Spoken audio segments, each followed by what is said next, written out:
This is IBM Museum.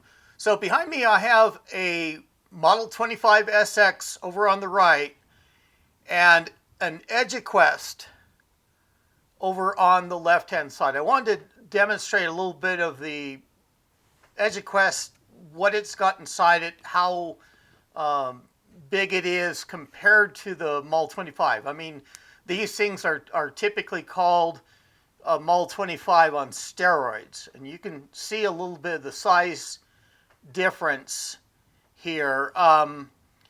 And also, I mean, there's a photo by UXW Bill showing a difference between the Model 25 and an EduQuest unit many years ago.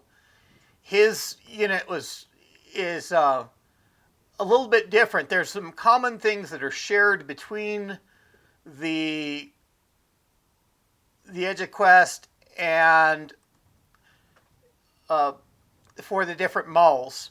Now this is an EduQuest 55, and in the EduQuest series, the model numbers, and they go by fives in some cases, even to a numerical range of 10 between digits. So I believe they start out at the Model 30 with 30 spilled out, and that's being a 386 SLC CPU from IBM, I think at 20 megahertz.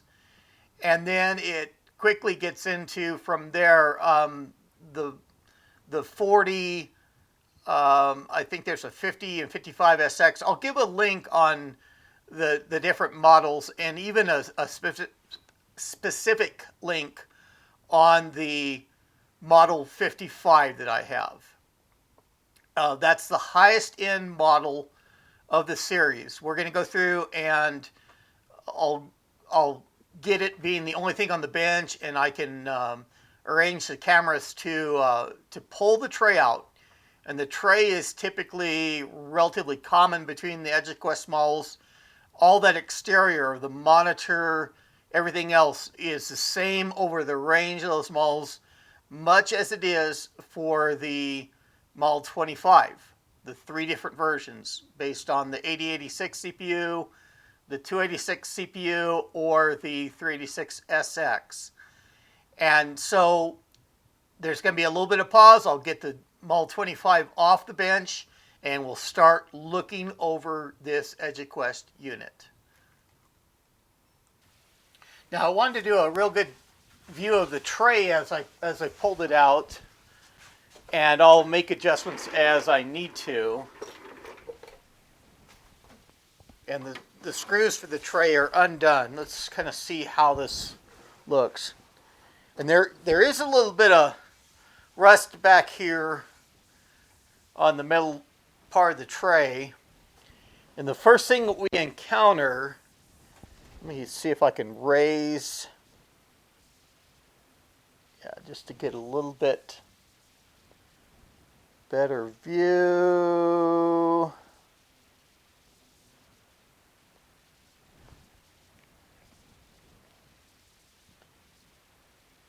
Okay. And so the first cable, and this is getting taut as I pull that out, the display. And unlike the Model 25, where it has a connection on the planar, the riser has a, and I think this riser is the same among all the model, all the EduQuest models, in that it has the monitor connection there. And I'll cover this on camera a little bit more as we get in depth on the system. So once we have the monitor cable disconnected, we get to where the other cables going up to the display are from the power supply, and this would be very similar to what the Model 25 has. I'm going to see if I can move this tray in to relieve a little bit of the strain and pull these cables from underneath the clip. Okay. And then there is also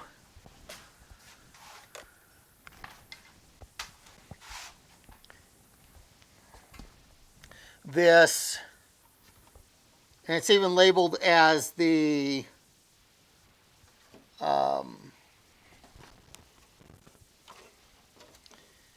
get it to where it shows and labeled as monitor power saving. It's a two-pin header that is apparently just off screen. 2-pin header that is right behind the diskette drive that also comes down from the monitor. Let's get the power cable disconnected.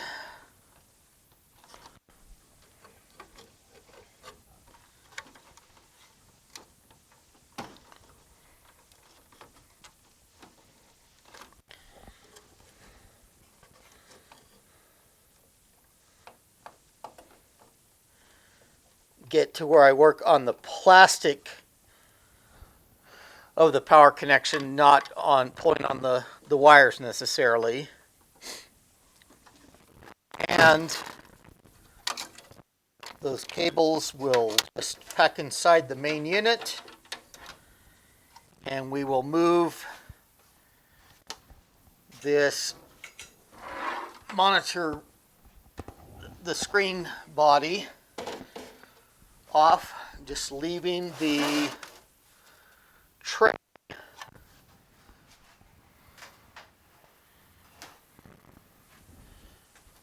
in view. Let me shift over. Let's see how that appears on the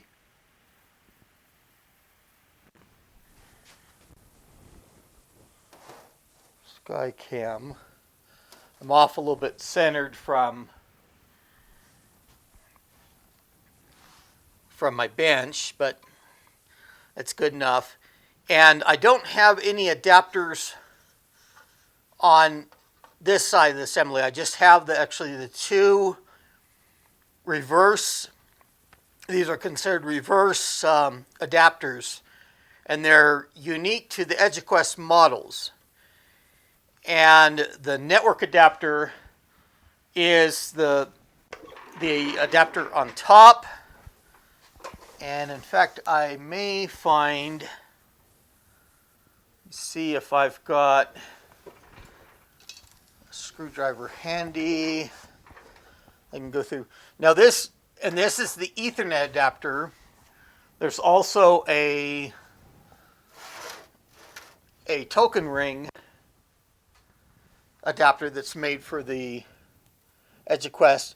And the interesting thing is the connections are kind of put right here in center of the adapter. This has a 10 base T connector, or RJ45, and also the 10 base 2, or the coax connector. And they're cramped together right in the center because, and the same is true for that token ring connector being right in the center of that adapter, reverse mount.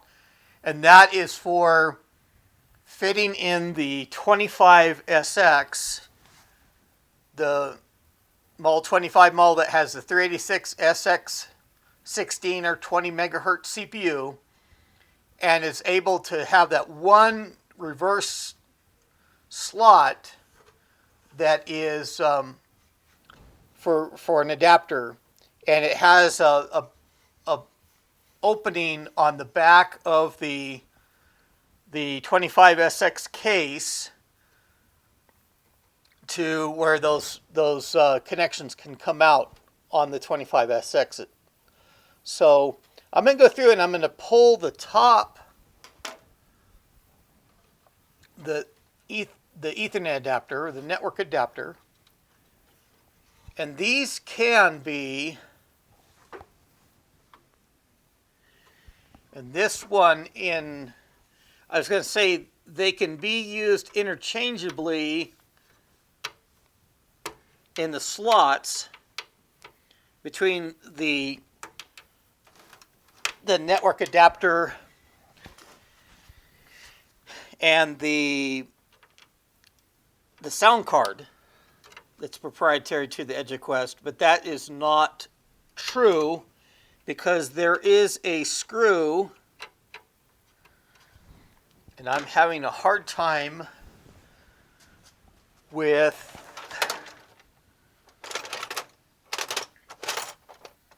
I need to get a screwdriver that'll, because there's a mounting screw or retaining screw on the back of the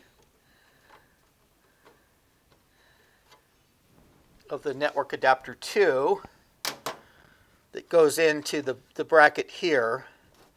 So you have to pull both screws. There's the screw for the outside, and then the normal bracket screw to fasten in place.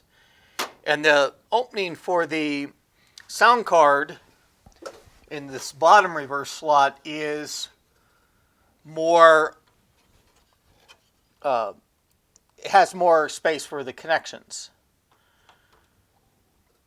So they're not, it's not interchangeable between the network board and the sound card.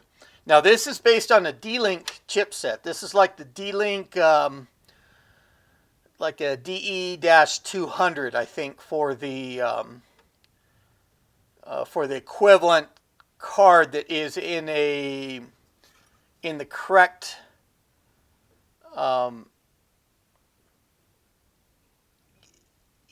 with the correct orientation, or not a reverse card. And I do have a boot ROM in this as well. I think most all of my EduQuest models had this board in there because they're in a system with iClass. They booted to a network server with that boot ROM, and the image was set up for the D-Link adapters. I do have even some other conventional D-Link adapters that will boot to that same system, and those were the adapters that were in the standard Model 25s that I had.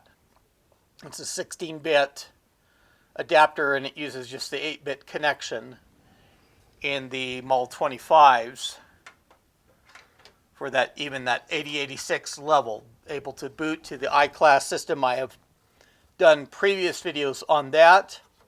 Here's the sound card, and this is an M-Wave sound card, and it does look like there's a little bit of corrosion towards the back on the connections, and I'll have to go through and clean that up a little bit as I go through and get this system ready to boot up, or at least check over and make sure that the corrosion is not affecting critical components.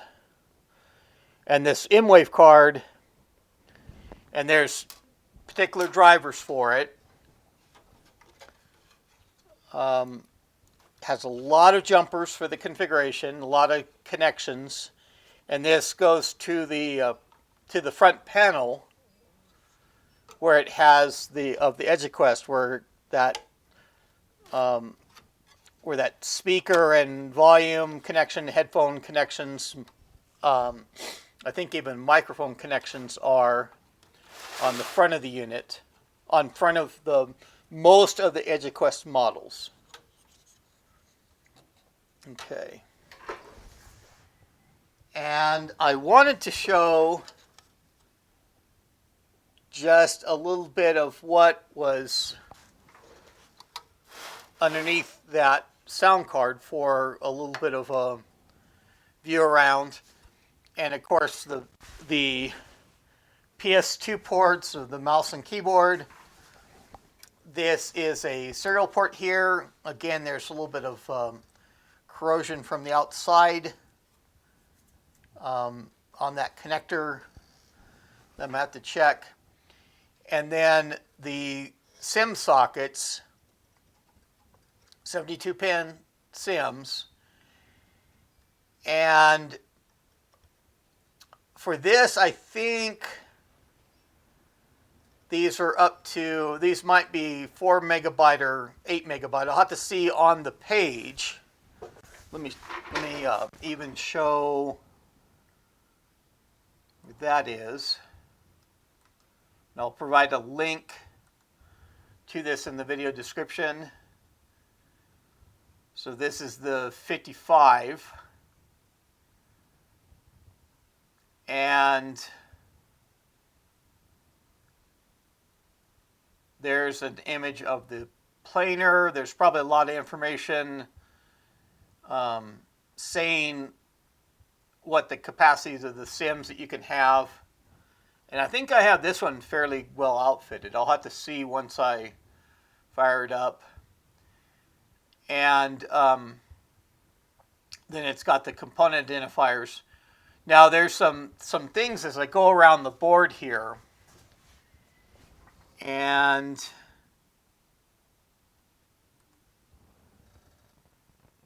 show, let me get that a little bit out of the way. Okay, and so we'll look at this edge here where we have an IDE connection and power cable, and we have I actually have, this is one of the first things I noticed when I opened it up. And I did notice that the CD-ROM drive that's down below is not affixed front and back. It just slides a little bit loose in there. And this power connection is for that CD-ROM connection here and goes down below. And I'll probably turn over this tray as well, but the power cable for the CD-ROM looks like a little bit frayed, and this looks like more like it's the tray is kind of ridden across that. And I have some electrical tape, and I'll go through and patch that up, of course, before trying to connect up a drive. Then you have the power connection that goes straight to the diskette drive.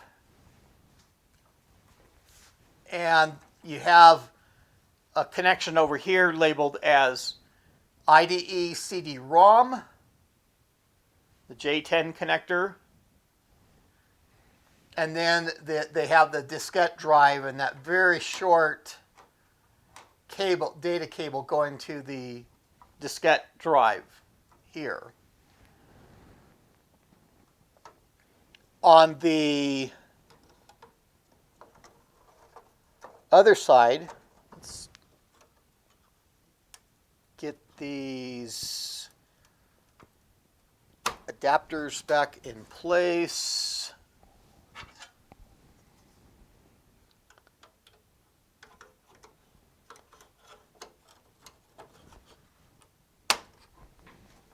Okay.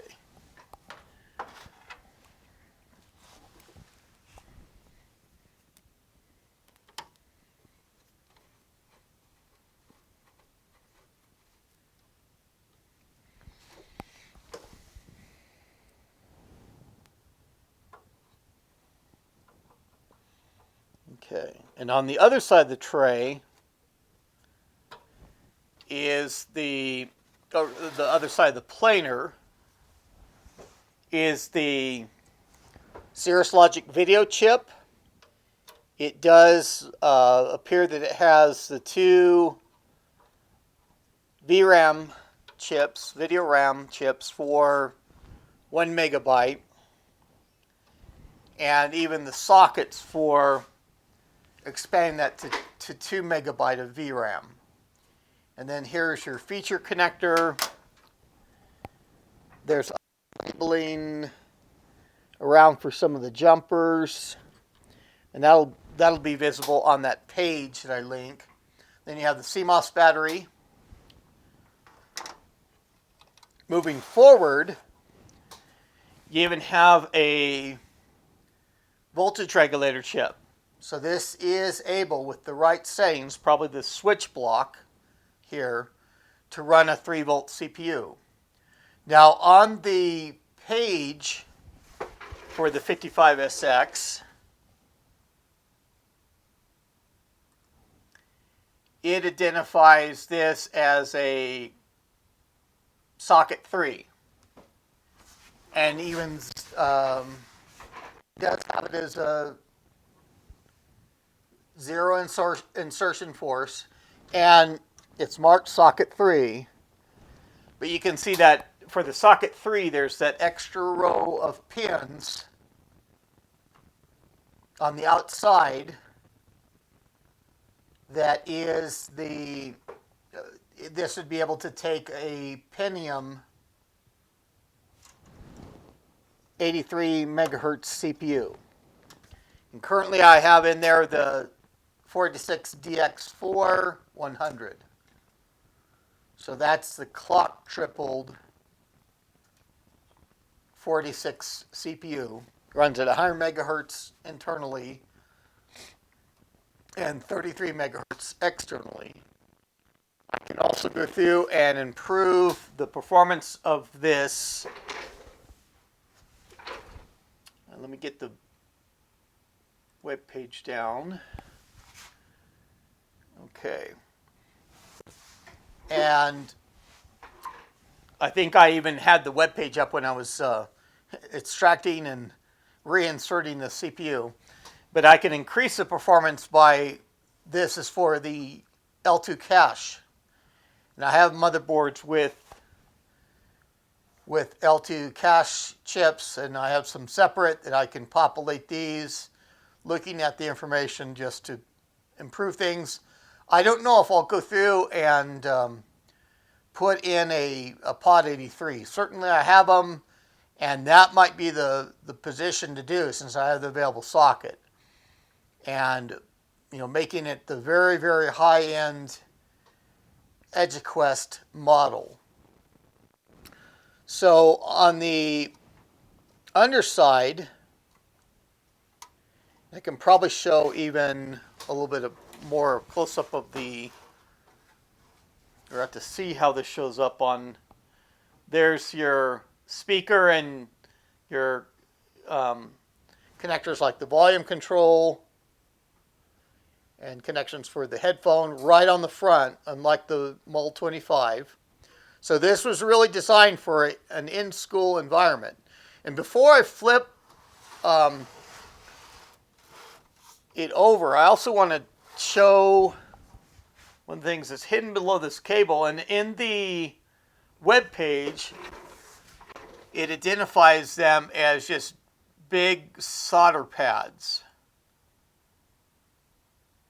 And since the riser was used for all the different models of the EduQuest, I never saw any additional thing like with the VESA local bus for going in this socket. So I've never seen an EduQuest model with those populated, because that's VESA local bus connections. And of course, typically VESA local bus came out as either disk control, like IDE controllers or multi-IO controllers with IDE, sometimes even with a SCSI interface, and video was the primary adapters that came out in that VESA local bus. And both of those features are on the planar. And so, I don't know what necessarily could be added to this system through having that VESA local bus connection populated and have a riser that would be different than what I've seen on just every EduQuest unit that's out there. So this is going to be the underside. And we can see the back of that CD-ROM. And it does have screws to, or those match up with the holes to fix that in place. So it looks like I can fasten that in place easily enough. And then, and I do have things like a generic IDE cable that I could go through and modify or fit in here, plus this the power connection going to it. And the hard drive is actually back here in this area. So, and then there's even space behind the speaker. There's a void back in here, but there's quite a bit better layout for the for having things like a CD-ROM drive and space, and the hard drive being its own little compartment tucked underneath here. So I'll probably go through and pause the video. I can go through and put electrical tape over where this wire is bare and get it routed correctly, and then maybe even go as far as firing the system up and seeing if we can get the seeing what operating system is on there. It has the hard drive. It should not necessarily boot over the network, and I don't know if there's like Windows 95 maybe that's installed on here. Certainly that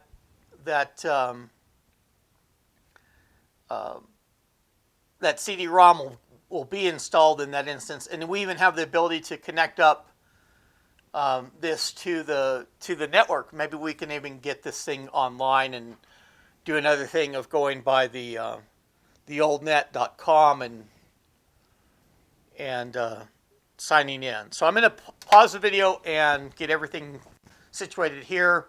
I even had intended to use my camcorder at some point to be able to zoom in on things too, but haven't seen the need for it as of yet. So let me get things going and I'll be right back on video.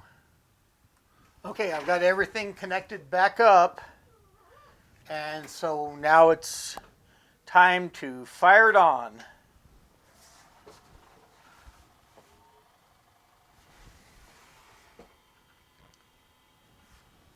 Okay. And I'll go through and I've got the screen pretty well positioned.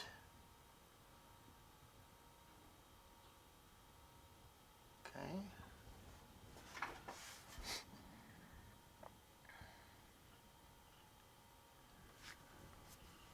Starting MS-DOS.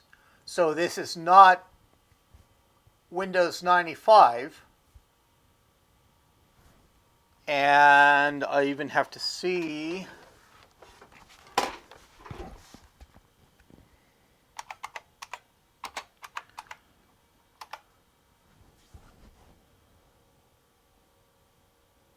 so there not even being a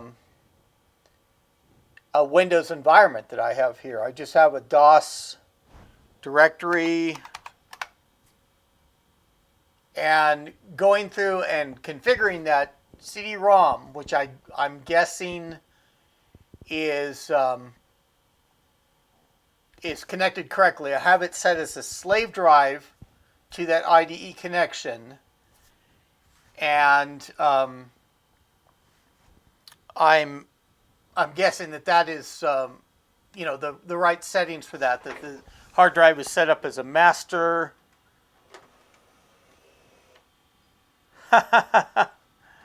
And so, just going through and ejecting the CD drive that I've had in there, I've got a Windows 95 disk. This appears to be, it's not marked otherwise as a B or C issue. So this is likely the initial instance of a includes CD sampler with free games.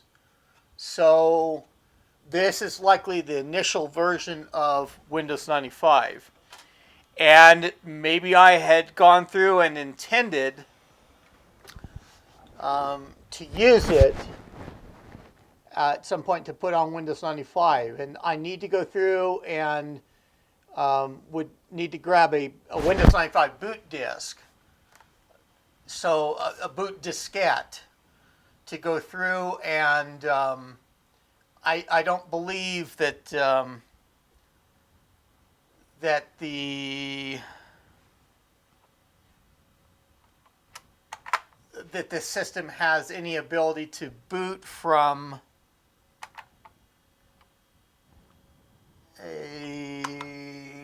okay. I'm trying to get into the system configuration, and I think on Phoenix BIOS, it's probably taking me back to the DOS prompt. I think that's on Phoenix BIOS. It's supposed to be like a Control Escape or Control Alt Escape, maybe.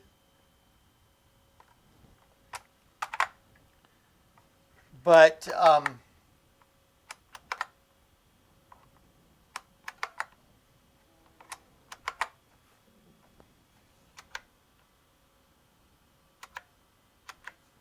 okay, there we go.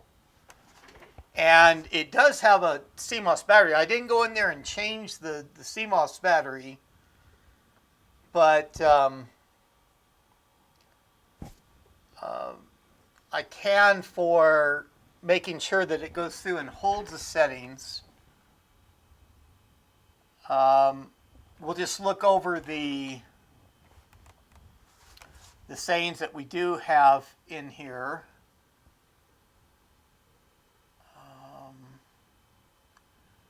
Numlock at boot, which is good. I'll turn that off. So I was even thinking that, okay. So I may have to go through and set that CD-ROM as a master. It looks like it recognizes the hard drive. What it is. It's the absolute maximum there of the 1024 cylinders, 16 heads,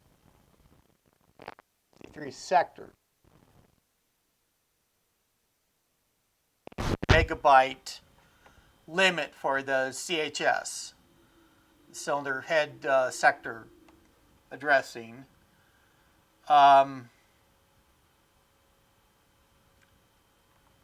Let's look through.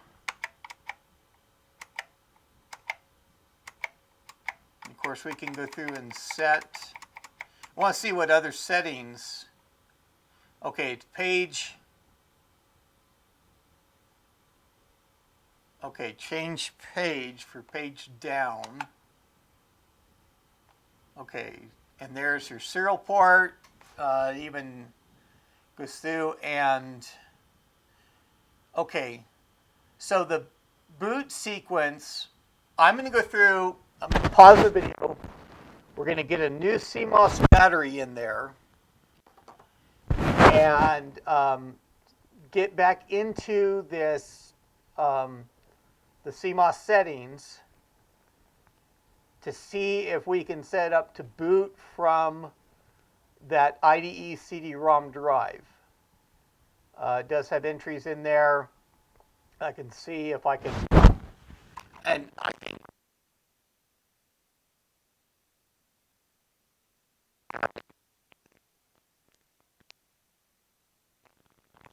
I don't think it's going to give me any ability to select it. So you have 7 and F8. Okay, diskette, none. Network, fixed disk, diskette. Okay. So, yeah, I'm going to go through and I'm going to pause the video and I'll be right back. Okay, so let's go through and try that again to power things up.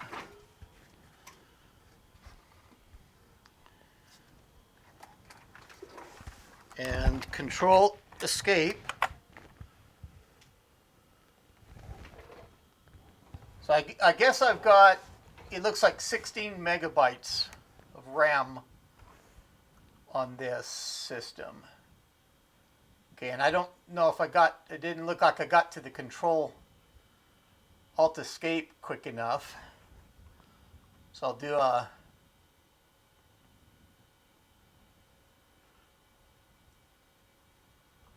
okay.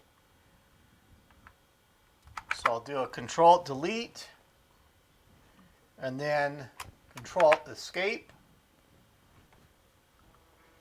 which I think is the sequence. No.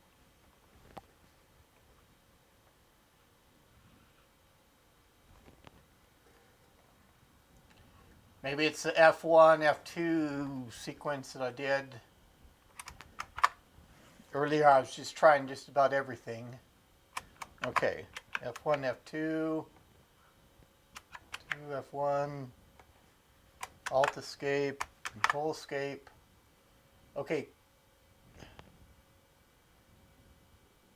Okay. So Control Escape, I think, was the thing there.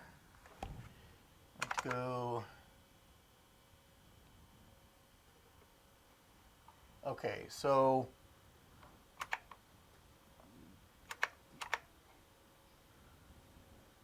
okay.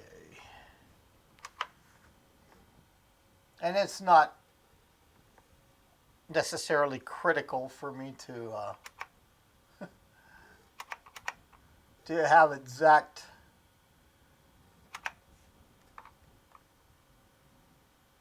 date and time here, but okay, F8 here to the, I may have to turn around so I can see this without any lag. Okay.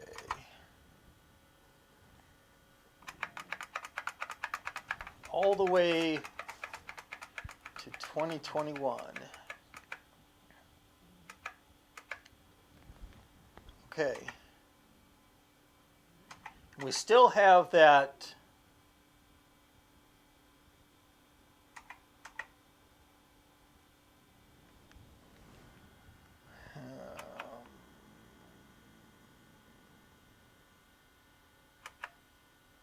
okay, so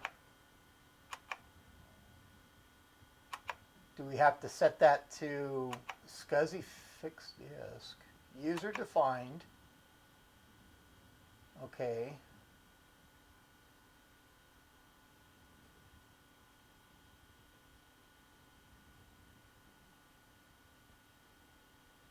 And so I wonder, I didn't have that set to auto detect before.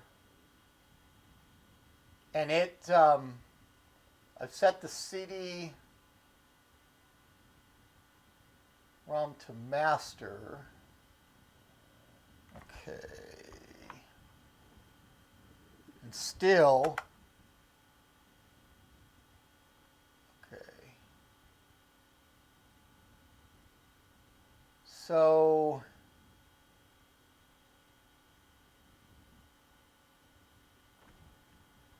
okay, let's do a page down.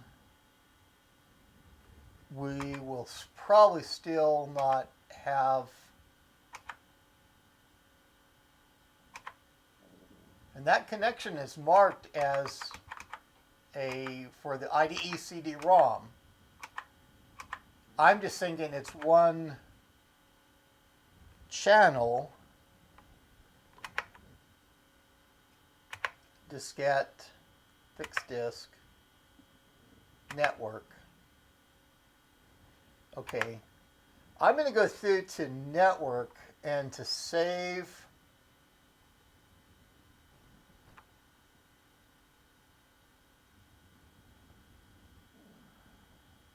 password level for power on. I just want to make sure that I have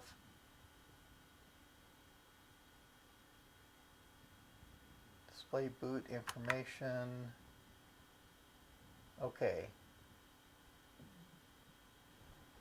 And let's do a save and reboot.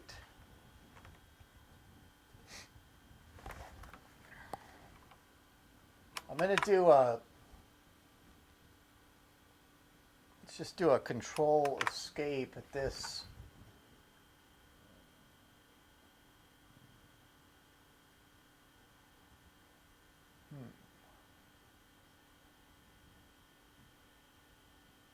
Okay. So maybe it's getting confused over the master-slave settings on the IDE. Okay, so F2 to run the setup utility. Okay, so I'm going to power off. There's not even any need to for me to pause here. I can do this quickly enough. Pull the power. To pull the tray out far enough that I can turn this on its side.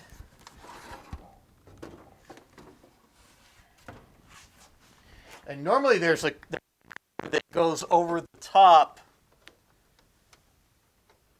of this back portion. I'm going to reach into the back side of that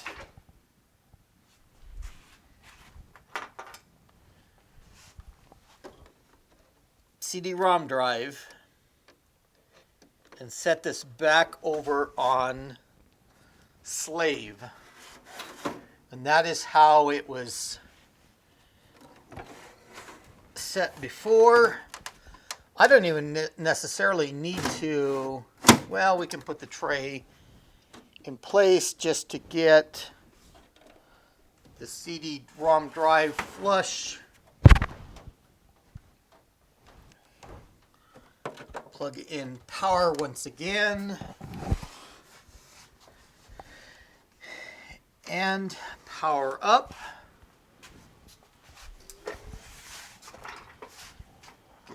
Grab our keyboard.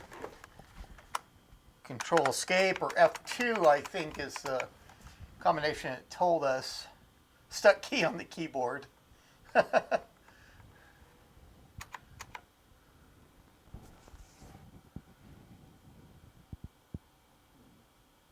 Those 300 series errors being keyboard errors.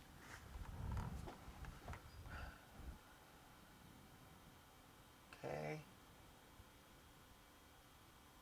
Pausing a long time at this. Okay. So we're set to auto detect.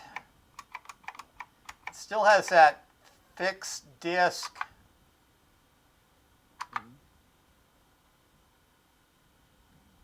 And that hasn't. Let's see if we can get system info. Okay.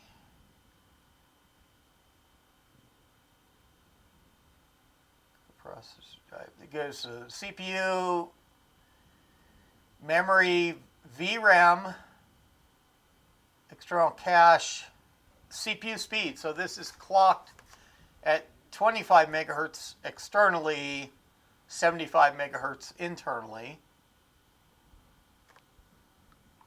And that may be a switch block setting. I thought I went to the next page. Any key to continue. And then the BIOS version 1.10, I know that there is a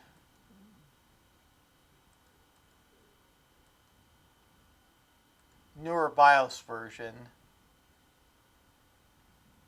There's that Flash BIOS update.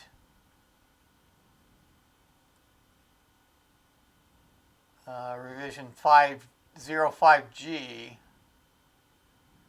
So I'll probably need to upgrade the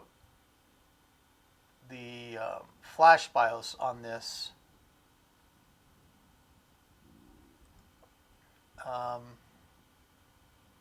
And this doesn't have any settings here for the drives.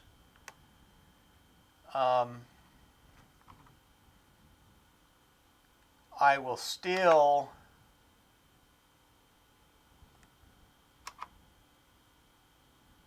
and that may just not be a boot sequence option for this level of system,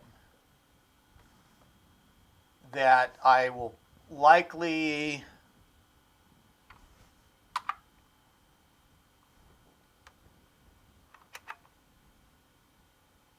none.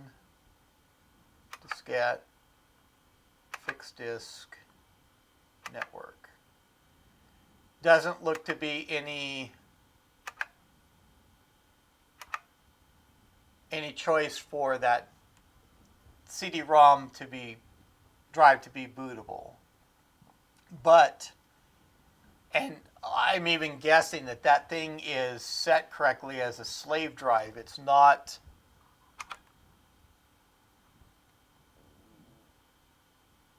identifying any parameters for it. I would think that the BIOS would identify it.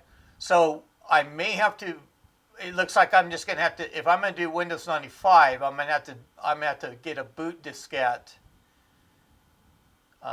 created so it recognizes a CD-ROM drive and then boots further from that CD. So let's save these settings.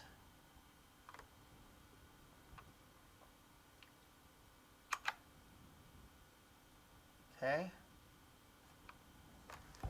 And it shouldn't give us any errors to boot.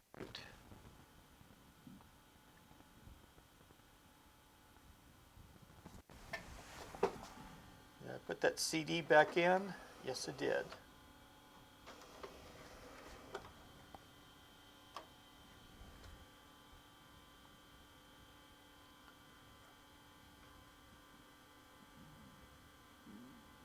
Okay. With the fixed disk configuration,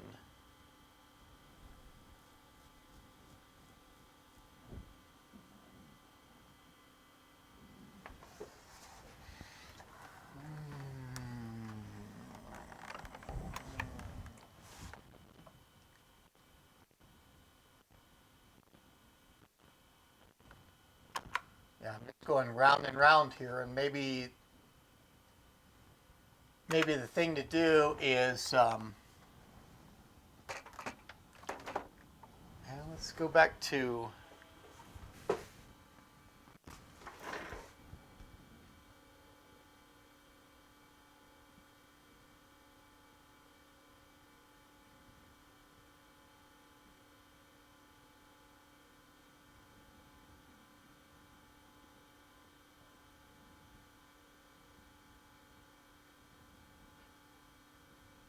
okay. Is it able to?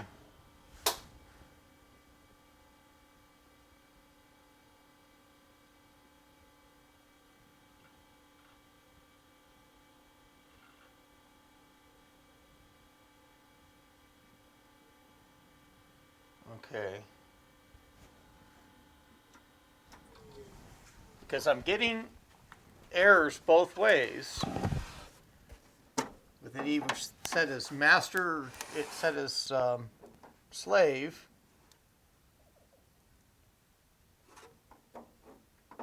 I wonder if I'll have to set cable select. I don't remember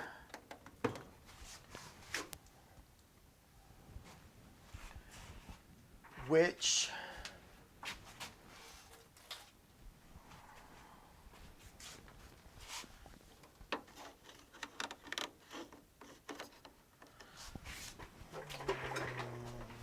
it's got luckily the jumper settings on the back. Okay, cable select.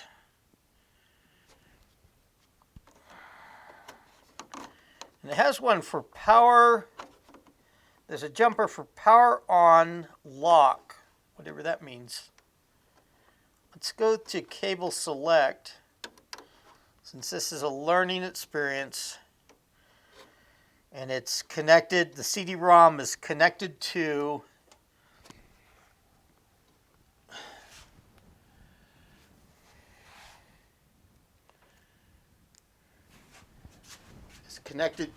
the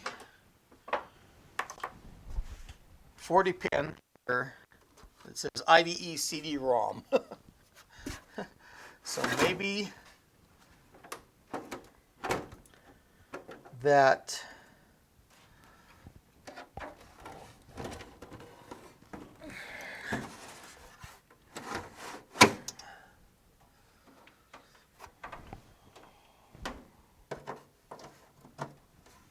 okay.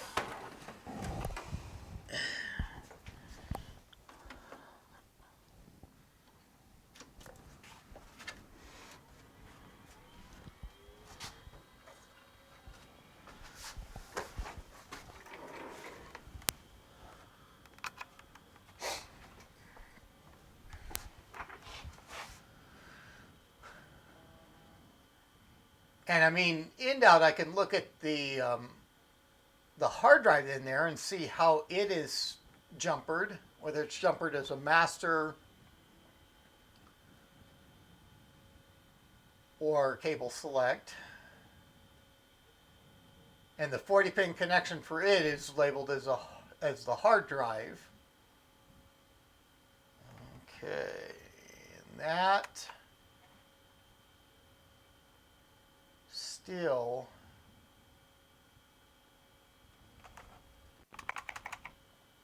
and I don't think that there's a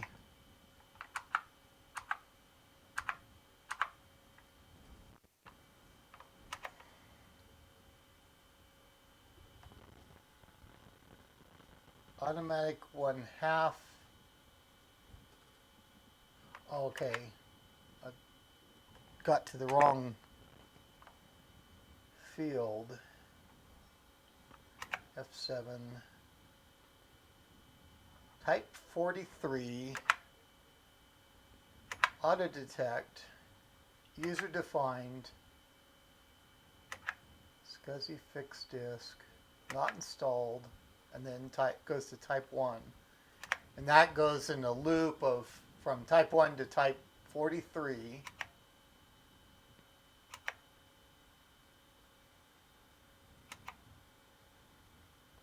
I don't think I have to set to user defined.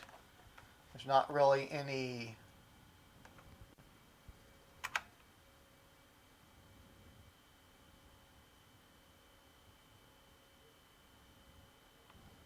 I did F4.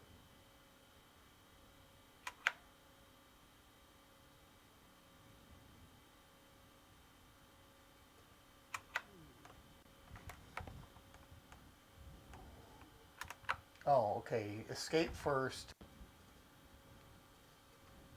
F4. And this is still going to give me a error with the fixed disk configuration.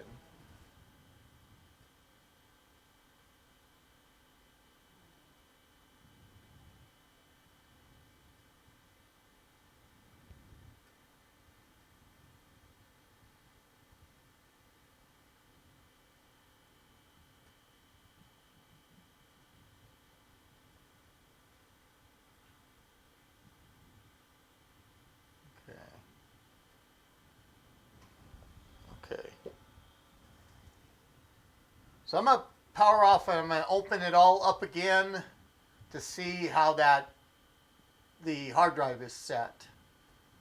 So I'll be right back after I determine that. Okay, the hard drive, and it's buried down underneath it, just a little jumper that's on the hard drive controller, and it's a master drive, and it's like a 7540, I believe is the model number, but it's set to being a master. If the J20 is on, it's a master single. If it's removed, it is set as slave. And so it's likely going to be that in the first place, I'm going to apply the flash BIOS update with the IDE drive disconnected. And to see what that tells me. And then I'm going to probably experiment around with connecting up another IDE drive to that connection just to see if I can get it to auto-recognize.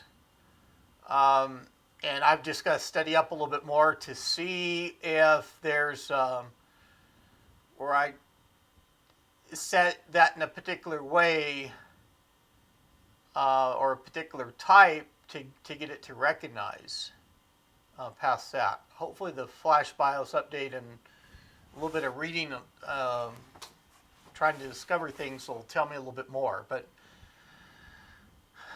I mean, this is just under an hour of recording time is what I show. I have to go through and edit the video as it is. I don't know if I had things paused at the right points. And if you enjoy this content, by all means, click on that like button. But this is going to take a little bit further investigation. So that's all I have for now. This is IBM Museum. Thank you.